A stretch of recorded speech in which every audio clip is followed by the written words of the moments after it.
Assalamualaikum warahmatullahi wabarakatuh. Nama saya Rika Triayati dari kelas 3D PCKR. NPM saya 19 10 63 10 70 118. Di sini saya akan menjelaskan tentang materi evaluasi kurikulum pembelajaran. Yang pertama saya akan membahas tentang pengertian evaluasi kurikulum. Evaluasi kurikulum yaitu proses penerapan prosedur ilmiah yang dilakukan terus-menerus dan menyeluruh untuk mengumpulkan data yang valid dan reliable untuk membuat keputusan tentang kurikulum yang akan digunakan, yang meliputi tujuan, isi, atau metode pembelajaran yang ada dalam kurikulum tersebut. Selanjutnya, peran evaluasi. Evaluasi sering dijadikan langkah akhir dalam keseluruhan proses. Siswa dievaluasi pada akhir suatu kegiatan pembelajaran. Kurikulum dievaluasi setelah diimplementasikan untuk menentukan apakah tujuan yang telah ditetapkan sudah tercapai. Selanjutnya ada konsep evaluasi dalam pembelajaran. Yang pertama, konsep Taylor. Evaluasi ditujukan pada tingkah laku peserta didik. Kedua, evaluasi harus dilakukan pada tingkah laku awal peserta didik sebelum melaksanakan kurikulum dan sesudah melaksanakan kurikulum atau hasil. Yang kedua ada konsep pengukuran yang dikemukakan oleh R. Thorndike dan R. L. Abel.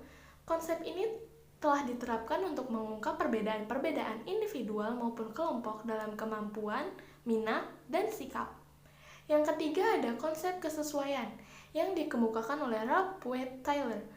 Konsep ini memandang evaluasi sebagai suatu kegiatan untuk melihat kesesuaian atau kongruens antara tujuan dengan hasil belajar yang telah dicapai. Hasil evaluasi digunakan untuk menyempurnakan sistem bimbingan peserta didik dan untuk memberikan informasi kepada pihak yang memerlukan. Selanjutnya kita akan membahas tentang hal yang dipertimbangkan dalam evaluasi pembelajaran. Dibagi menjadi 4, yang pertama ada orang, yang kedua benda, yang ketiga kegiatan, dan keempat keadaan atau satu kesatuan yang tertentu. Fungsi utama dari evaluasi pembelajaran adalah untuk mengetahui sejauh mana kemajuan, perkembangan, serta keberhasilan peserta didik setelah melaksanakan proses pembelajaran dalam jangka waktu yang ditetapkan. Selanjutnya, hasil evaluasi pembelajaran dapat difungsikan dalam perbaikan cara belajar siswa. Selanjutnya kita akan membahas tentang kriteria penilaian. Dibagi menjadi 2 yaitu dari dalam dan dari luar. Dari dalam yaitu yang pertama menentukan efektivitas suatu kurikulum atau program pembelajaran.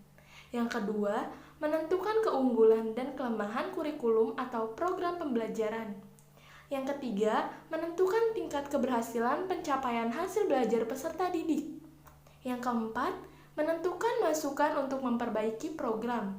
Yang kelima, mendeskripsikan kondisi pelaksanaan kurikulum. Dan yang terakhir, menetapkan keterkaitan antara komponen kurikulum. Yang kedua ada dari luar.